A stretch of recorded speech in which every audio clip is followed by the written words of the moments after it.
Boa noite a todos. Um feliz 2014 para todos. Então, para essa noite, para o nosso bate-papo dessa quarta-feira, eu trouxe algumas reflexões para a gente. Há um tempo atrás, na caixinha de sugestões, um dos frequentadores escreveu assim que a palestra boa mesmo é aquela que fala aquilo que a gente já sabe, mas que a gente esquece. Eu achei interessante isso, né? Então, hoje, eu não estou trazendo nenhuma novidade, mas eu estou trazendo aquilo que a gente sabe, mas às vezes esquece. Para que a gente tenha isso bem guardado na nossa memória durante todo esse ano de 2014. Que a gente possa fazer uma lembrança. Quando passa o ano novo, a gente costuma repensar os nossos objetivos de vida. E é muito comum a gente fazer pedidos, a gente fazer desejos de coisas que a gente quer, que coisas às quais a gente se propõe fazer e alcançar. Vocês fizeram isso? Vocês fizeram uma reflexão do ano de 2013, pensando sobre quais foram as dificuldades, quais foram as conquistas, o que teve de bom? Fizeram um balanço das atividades de vocês? Às vezes a gente faz assim, sem se dar conta disso, né? E normalmente a gente começa o ano pensando nas coisas que a gente quer. Eu estou enganada. O que você acha disso, Belinho? A gente pensa nas coisas que a gente quer para a gente? No ano novo? Então, o que vocês querem para o ano novo? Tivesse que definir em uma palavra. Pensa um pouquinho. Acontece que a gente começa o ano, é muito normal a gente pensar nisso, né? Pensa nos nossos desejos e nas escolhas que a gente tem que fazer para que essas coisas se realizem. O Abilinho falou que 2014 vai sim ser um ano bom, porque nós queremos muito. E a nossa parcela de responsabilidade sobre aquilo que acontece nas nossas vidas é muito grande. Nós realmente fazemos acontecer muitas coisas. Mas, em geral, algumas das coisas a gente pede. A gente pede como se elas fossem uma dádiva, como se elas fossem presente de Deus. E algumas coisas são assim para a gente, presentes de Deus. Só que eu vou propor para a gente hoje uma reflexão diferente. Em vez da gente pensar no que é que a gente quer para nós e para os outros em 2014, ou na nossa vida, que tal se a gente pensar o que Deus espera de nós ou quer para nós? Não só em 2014, sempre. O que vocês acham da proposta? Mas, Priscila, como é que eu vou saber o que Deus espera de mim? Vamos fazer a revisão na escola. Jesus deixou para a gente, no Sermão da Montanha, uma listinha. Coisas a fazer. Vamos lembrar? Jesus dizia assim, lembrai-vos que foi dito a vós, olho por olho, dente por dente. Eu, porém, vos digo, sede misericordiosos, amai os vossos inimigos, bendizei os que vos maldizem, orai pelos que vos perseguem e caluniam. Abençoai a vossa cruz, ou seja, as suas dificuldades, os seus desafios. Aquele que vos obrigar a seguir com ele 1000 passos, andai com ele 2000. Ou seja, faça além do que lhe é exigido, do que lhe é pedido. Se alguém pretende disputar com você e te roubar a túnica, dê-lhe também a capa. Perseverai no bem até o fim. Porque a gente às vezes cansa no meio do caminho, né? Muda de ideia, desiste. São palavras que a gente deve riscar do nosso vocabulário. Perseverar no bem até o fim. Ter bom ânimo. E principalmente confiança em Deus. Confiança em Jesus, nosso mestre. Confiança nos amigos espirituais que estão sempre conosco. Porque eles não pediriam, Jesus não diria para a gente fazer tudo isso se não fosse possível. Ele deixou isso como roteiro de vivência, roteiro de ação. Significa que está ao nosso alcance. E quando ele termina o Sermão da Montanha, ele ressalta, ele afirma. Porque se vocês só amarem aquelas pessoas que amam vocês, que vantagem vocês têm nisso? O que vocês têm de melhor do que os publicanos e os fariseus? Os publicanos e os fariseus também amam aqueles que amam eles. Então nós temos que ser melhores do que isso. Nós temos que amar os nossos inimigos. E sermos perfeitos, como perfeito é o nosso Pai que está nos céus. Bonito, né? É fácil. Todo mundo dá uma risadinha assim, né? Não, não é fácil. Mas é o roteiro. E aí? Emmanuel, através das suas obras, nos deixa várias explicações sobre os ensinamentos de Jesus. E nesse livro Pensamento de Emmanuel, um outro autor, Martins Peralva, discute um pouquinho do pensamento de Emmanuel. No livro dos Espíritos, na questão 886, Kardec pergunta assim para os espíritos: qual é o verdadeiro sentido da palavra caridade? Como entendia Jesus? E os espíritos respondem: benevolência para com todos, indulgência para com as imperfeições dos outros, perdão das ofensas.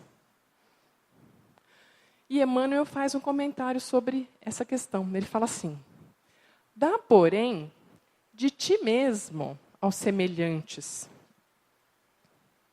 em bondade e serviço, reconforto e perdão, cada vez que alguém se revele faminto de proteção e desculpa, de entendimento e carinho. Quem é essa pessoa que precisa de proteção?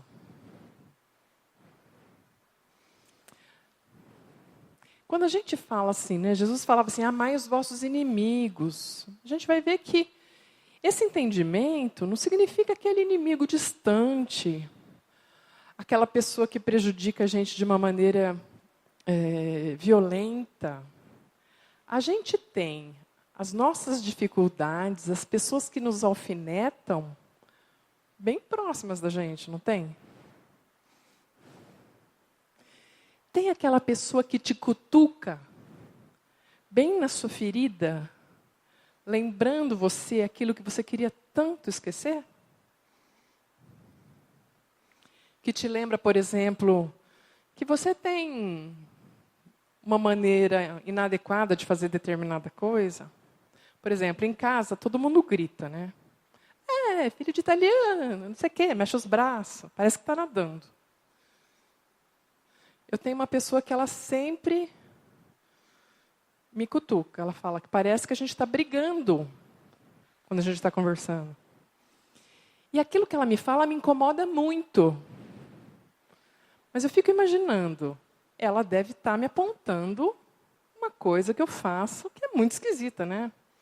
Gritar, gesticular. Vou prestar atenção, quem sabe ela está certa? No nosso dia a dia, muitas vezes a gente tem aquelas pessoas que nos dão aquelas alfinetadas, que machucam. Pessoas próximas. Em casa tem? Pais, irmãos. Mãe não costuma ter tanto, mas mães, filhos. Aquela pessoa que eu amo, mas me perturba. Eu amo, mas eu não gosto do que ela faz para mim. Eu amo, mas bem que ela podia ser diferente. Tem? E no trabalho? Nosso local de trabalho. Tem aquele colega que se mudasse de emprego eu ia achar muito bom? Essas pessoas que estão próximas de nós, elas são famintas, no sentido de serem necessitadas, carentes de proteção. Porque se hoje meu pai, minha mãe me alfineta, passado o tempo, sou eu que vou ter que levar no médico, sou eu que vou ter que ajudar nas decisões de casa, porque o tempo passa, eles envelhecem, não é assim? Vão precisar da minha proteção? Com certeza. Desculpa. Será que aquela pessoa que me magoou é a pessoa que eu mais amo? É a que mais precisa de desculpa? Será que aquela pessoa desconhecida me ofende quando fala uma coisa? Tanto quanto uma pessoa querida quando me fala alguma coisa? Enfim, diz Emmanuel que a prática da caridade é a prática do bem. E que é a favor de nós e dos outros, preservando-nos assim de todos os males que nos possam prejudicar a marcha ascensional. E que o bem que nós fizermos hoje vai ser o nosso advogado de amanhã, em qualquer parte. Eu também cometo erros. O que eu tenho em minha defesa quando eu pedi uma nova chance? O bem que eu fiz. Né? Porque a gente sabe que todo mundo que está aqui na Terra, não está aqui pela primeira vez. Já passou aqui em algum momento, já vivemos outras existências, já lutamos, já sofremos, já erramos, já acertamos. E distribuímos, de alguma maneira, tanto benefícios quanto prejuízos, em existências próximas ou muito remotas. Então, Emmanuel, nesse livro, Pensamento de Emmanuel, faz uma esquematização sobre isso. A gente sabe assim, quem planta, colhe. Colhe o quê? O que a gente está plantando? Se a gente só tem débitos de ontem, que é o mais comum, né? A gente tem muitos débitos. E, além de tudo, no dia de hoje, eu adquiro mais débitos, eu vou ter um amanhã muito comprometido. Ou seja, eu já fiz coisa errada, eu venho aqui, eu faço mais, o amanhã vai ser bem complicado. Agora, se eu tenho os débitos de ontem, todo mundo tem. Aí eu chego aqui, tudo bem, não faço mal para ninguém, nem para uma formiga, mas também não faço bem nenhum. Omissão. Quer dizer, eu não faço mal, mas também não faço bem. Eu estou aprendendo a lição?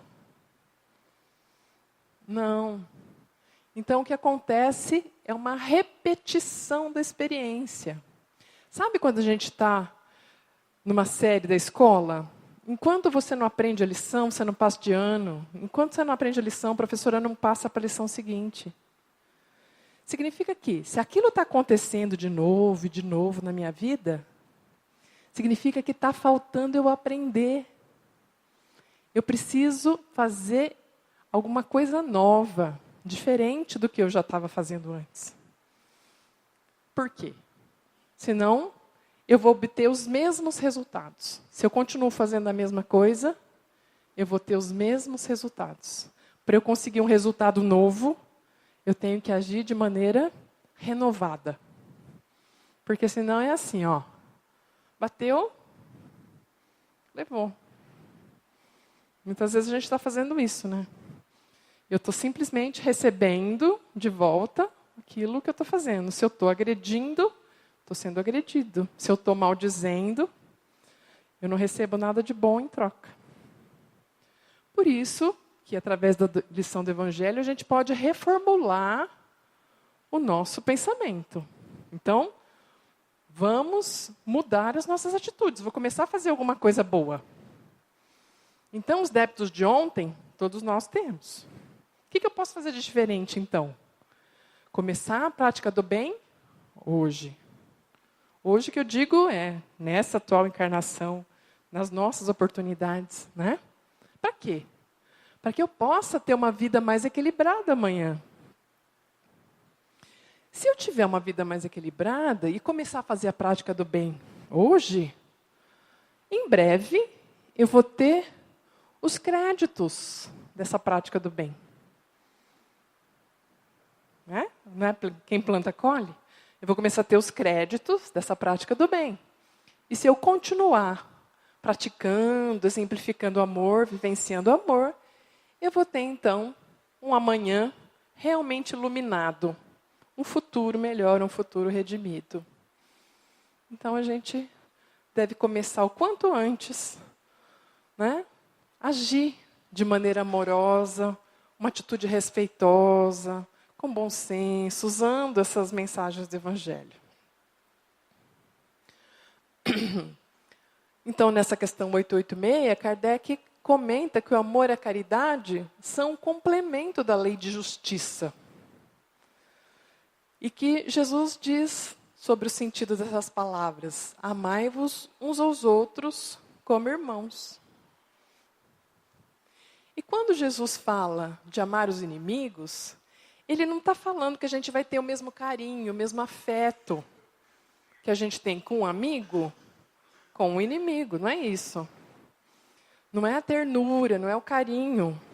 Esse amar os inimigos significa perdoá-los, retribuir com o bem o mal que eles fazem, orar por eles, desejar todo o bem possível, não desejar vingança. Esse é o amar os inimigos. No livro Quando Voltar à Primavera, que é a psicografia do Divaldo, por Joana de Ângeles, Joana nos traz uma lição chamada a lição difícil. Lógico, podia ser a lição fácil. Depois do Sermão da Montanha, ficou um clima maravilhoso. Aquelas palavras de Jesus eram como um bálsamo para os ouvidos daquelas pessoas. Nunca ninguém tinha ouvido coisas tão maravilhosas. A impressão que se tinha é que aquelas palavras iam ficar para sempre. Está passando os tempos, ficariam como momentos culminantes da Terra. Mas quando o mestre e os discípulos estavam se preparando para ir embora, Simão Pedro chamou Jesus, querendo ainda tirar mais alguma lição daquilo tudo, e disse assim: Jesus, o que mais, a gente pode aprender dessas tuas palavras? E Jesus lhe disse então: o Evangelho prepara um mundo novo. Sob a sua influência, se modificarão as paisagens morais do homem, da humanidade. O Evangelho não revoga as leis anteriores, mas adiciona o sal da misericórdia, da justiça e da misericórdia, da severidade e do amor, que são os pilotis das novas edificações. A verdadeira vitória ocorre nas telas íntimas do mundo moral. Então, Simão questiona essa parte do amar os inimigos. Mas Jesus, vós nos convidastes a amar os inimigos. Mas como que nós vamos fazer isso? Se alguém propositalmente fala de nós, nos fere com o verbo, nos humilha, desrespeitando o direito de dignidade moral que o Pai nos concedeu a todos. Como proceder? E Jesus responde: continuar amando e nunca revidar o mau conceito por agressividade. Veja bem, Jesus não disse que nós não deveríamos dar uma resposta, que nós não deveríamos nos proteger, que nós não deveríamos aconselhar aquele que faz o mal, mas que nós não deveríamos revidar o mal com a agressividade. Mas, mestre, nessa atitude nós não estaríamos estimulando que as pessoas continuem a nos maltratar, a serem agressivas? Não estaríamos estimulando os erros? E Jesus explica que essa violência, para que ela seja abafada, ela só vai ser abafada quando nós a envolvermos nos tecidos da caridade. Não nos cabe fazer justiça com as próprias mãos, nas condições de agredido e malsinado. A nossa defesa não tem o direito de produzir novas vítimas. Para eu me defender, eu não posso agir mal em relação ao outro. Senão, eu era vítima e a outra pessoa passa a ser vítima. Nós ficamos num círculo vicioso que não termina. Seria a manutenção da criminalidade, a pretexto de salvarmos a vida, se nós destruíssemos o adversário. Isso é difícil para a gente entender, né? Porque nos filmes, o mocinho, que é do bem, tem todo o direito de matar o vilão no final, né? A gente fica torcendo para matar o vilão no final, não é isso? Ou não, nos filmes, o mocinho consegue prender o vilão vai para a cadeia, fica lá, melhora ou não melhora, mas pelo menos é assim? Como é que termina os filmes, gente? A gente torce para o vilão terminar mal. Ou vocês veem grandes regenerações das pessoas nos filmes. A pessoa mudou, o vilão mudou. Tirando o Félix da novela aí, né? Que estão refazendo a história dele, né? Os vilões geralmente terminam mal e a gente adora. Se tiver cena de pancadaria, então a gente gosta mais ainda, né? Mostra a nossa dificuldade de perdoar, a nossa dificuldade de acreditar na regeneração do próximo, a nossa dificuldade de acreditar que as pessoas têm jeito sim, que elas se modificam.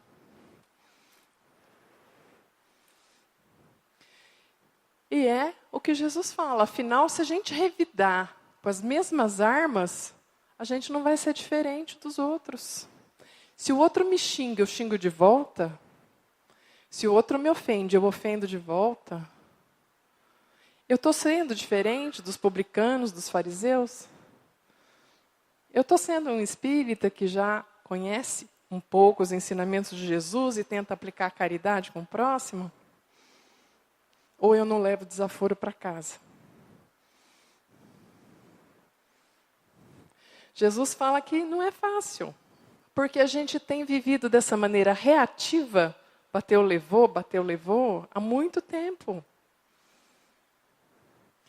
Mas, se nós somos aprendizes do Evangelho, significa que nós temos que aprender lições novas. Se o aprendiz do Evangelho não se exercitar nas lições de fraternidade e renovação, jamais alcançará a plenitude do amor. Por isso, eu insisto. Se somente amamos os que nos amam, em que seremos melhores do que os fariseus e publicanos? É imprescindível amar e também amar os inimigos. até que eles se sintam aturdidos pela nossa afeição. Mexidos, movimentados. O afeto, o carinho, a compaixão tem que ser forte o suficiente para fazer mudanças no coração daquele que ainda age de maneira agressiva, violenta, ofensiva, a quem nós chamamos inimigos. O mestre silenciou, Pedro silenciou também, imaginando quanto caminho ele tinha pela frente. Passados 2000 anos, nós vemos que nós ainda temos muito caminho pela frente. Não é realmente simples agir de maneira diferente. Um exemplo para a gente fica nesse livro A Vida Escreve, do Irmão X, psicografado pelo Chico, numa lição que chama Jesus Mandou Alguém. Acontecia o culto do Evangelho no lar, já tinha terminado, era mais ou menos 7 horas da noite, e o dono da casa, seu João Pires, com a família, a esposa, filhos, netos, estavam em torno da mesa esperando um café que vinha logo depois para todos. E aí, ele tinha uma netinha de 7 anos. Criança é uma bênção, né? E a Ana Maria falou assim: vovô, olha, eu não sei por que Jesus não vem. Sempre o vovô chama, vem Jesus, vem Jesus. E Jesus nunca veio. Aí, o avô riu da criança e explicou: filhinha, não é bem assim. Deixa eu explicar. O Mestre Jesus, ele vive presente sempre conosco através das suas lições. E cada pessoa no nosso caminho, principalmente os mais necessitados, eles são representantes dele, são representantes de Jesus, junto de nós. Por exemplo, um doente é uma pessoa que o Senhor nos manda socorrer. Um faminto é alguém que Ele nos recomenda servir. Logo que o avô explica isso para a neta, batem a porta. As crianças saem correndo, Ana Maria e o irmão mais velho, e voltam falando para o vô e para a avó. Vovô, o mais velho diz, é só um mendigo. E a avó fala, nossa, mas a essa hora? Mas a Ana Maria regala os seus olhinhos de criança, vai lá correndo e fala, vovô, vovô, é um homem, ele está pedindo em nome de Jesus. Acho, vovô, que Jesus escutou a nossa conversa e mandou ele aqui para a gente.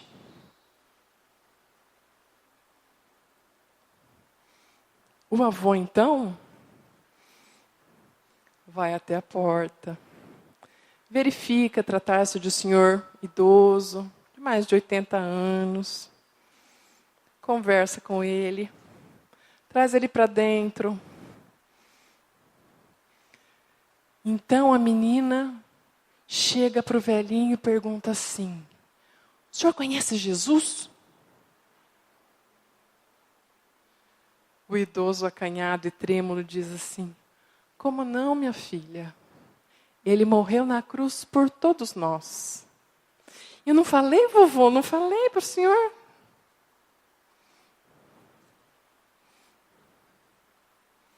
A menina dorme, eles alimentam o senhor, lhe dão de comer, de vestir, conversam com ele, pegam seu endereço para uma visita no dia seguinte. E, ao se despedir daquele senhor, o grupo entendeu que aquilo era realmente um ensinamento para todos eles. Na hora do abraço, de despedida, de boa noite, o chefe da família, enxugando os olhos, falou sensibilizado, graças a Deus, tivemos hoje um culto mais completo. Revendo essa história, isso mexe muito comigo. Porque nós vivemos num mundo de tanta violência, de tanta desconfiança, em que nós pensamos muito antes de ajudar alguém que nos aborda na rua, que bate na nossa casa pedindo alguma coisa. Por medo, nós vamos ficando insensíveis para nos proteger. De fato, Jesus nos diz que nós devemos sim tomar cuidado e não jogar pérolas aos porcos.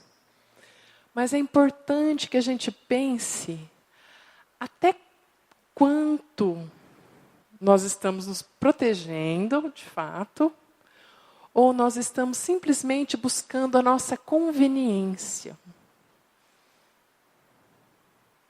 Se a pessoa está batendo lá fora na porta, pedindo comida, e eu penso assim, não, ela não quer comida nada, ela quer dinheiro para beber, ou para fumar, ou para usar em drogas.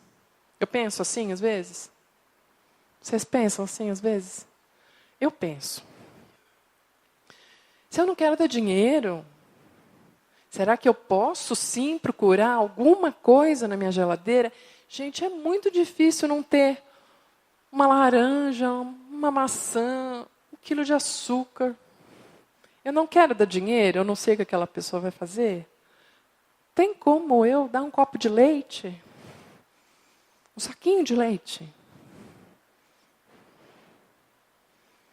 Quando alguém aqui na casa vem contar para a gente uma história triste sobre o sofrimento que ela está passando, a gente vai saindo assim, de fininho, se despedindo da pessoa, para não ouvir o que ela tem para dizer, para desabafar. Aconteceu já alguma vez com vocês? Ou aqui, ou em outro lugar? Porque a gente pensa assim, meu inimigo é alguém muito distante. Será que a gente, às vezes, não vai colocar para dentro de casa uma pessoa estranha? Mas será que a gente chama para o Natal, para o Ano Novo, aquela pessoa da família chata? Gente, tem alguém na família de vocês que é chato? Aquela pessoa que é assim, e se eu não encontrar com essa pessoa, para mim, melhor? Será que todo mundo pensa a mesma coisa dessa pessoa? Porque se é uma pessoa assim difícil comigo, provavelmente ela é difícil com todo mundo. Será que ela tem companhia no Natal? No Ano Novo? Será que de vez em quando alguém vai visitar? A gente não precisa fazer uma caridade tão distante. Tem pessoas próximas de nós, conhecidas de nós, que, por serem, às vezes, pessoas difíceis de relacionamento, a gente acaba deixando de escanteio. Se a gente começar a fazer aquele exercício de caridade que Jesus deixou para a gente, de lição, de roteiro, com essas pessoas próximas difíceis, é um bom começo. Paciência, paciência, paciência e paciência. Quando, após a partida de Jesus, Simão Pedro fundou a Casa do Caminho, onde ele cuidava dos pobres, dos necessitados. Imagina só a quantidade de necessitados. Um lugar sem muito recurso, simples. As pessoas sem muito conhecimento. A Casa do Caminho, muitas vezes, reunia pessoas muito desequilibradas. Fazia-se um alvoroço, uma confusão. E Pedro, que era a pessoa que cuidava de tudo, era o alvo de todas as reclamações. Ele era o responsável. Não é, Abilinho? Geralmente o responsável é que leva os louros, mas também leva todas as reclamações. Tiago, filho de Alfeu, que estava ali auxiliando, disse que não aguentava mais aquela confusão, aquele desequilíbrio todo ali, que ele ia para outro lugar fazer suas orações, ficar em meditação, para ficar mais perto de Deus. A única coisa que Pedro podia fazer é pedir para ele reconsiderar e ficar lá ajudando. Mas Tiago não quis. Mudou-se para uma casa isolada, cheia de flores e plantas ao redor, onde ele meditava, orava, ficava em comunhão com Deus, sozinho, isolado. E num dia assim, onde ele estava em prece, ele se comoveu, sentiu uma profunda saudade de Jesus. Começou a chorar. E quando ele abriu os olhos, ele viu alguém se aproximando, passando pela estrada. Reparando melhor, ele viu uma aura ao redor daquela pessoa. E reconheceu. Era Jesus. Jesus caminhava, passos rápidos. E foi passando por ele. Então ele chama: Jesus, Jesus, estás me vendo aqui? Eu que preciso tanto do seu carinho, do seu reconforto. Jesus o abraça de leve e diz: Tiago, tu estás aqui protegido de todas as tentações. Eu preciso ir urgentemente auxiliar a Pedro, que está em luta perene e constante, auxiliando os mais necessitados. Quando a gente pensa nisso, a gente pensa sobre a importância de estar em que caminho. E antes de finalizar, eu vou mostrar um pequeno filme, rapidinho, para que a gente possa terminar.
Oh!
Meus amigos, que a gente possa lembrar que nós estamos num mundo de provas e expiações.